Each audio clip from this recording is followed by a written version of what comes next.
I'm Scott Smith. I'm the Deputy Director of the USIP's Afghanistan program. I'm here in our Kabul office. We arrived a week ago, and on the same day that we arrived, President Obama also arrived and signed a strategic partnership agreement with President Karzai. This was an auspicious moment, especially for us, because we believe strongly this agreement signals the start of what we call a political transition. The major questions of the security transition have been settled, but the question now is what comes next. I think a lot of Afghans were worried about the date 2014. It was the year when international troops were going to leave, and it was also the final year of President Karzai's constitutional term. So the period beyond 2014 looked like a political terra incognita.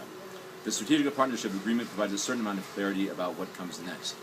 The most important part of this political transition will be the 2014 presidential election, and we've been talking with a lot of Afghans and members of the international community to see what the landscape looks like ahead of us. I think we have seen a lot of reasons to be optimistic. Political parties are active. The Independent Electoral Commission is making plans. There's a debate over the electoral law.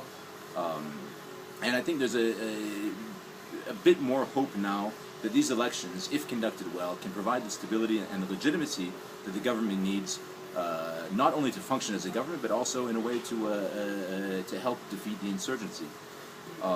The best way, though, for these elections to work is that they be well prepared technically ahead of time, and we're looking at a lot of those issues as well. We have the time now to start seeing how preparations are going and providing assistance where the authorities feel that we can be of assistance. But I think one thing that we always do need to remember in providing electoral assistance is that an election is a sovereign process, and we can't be farther ahead than the national actors are.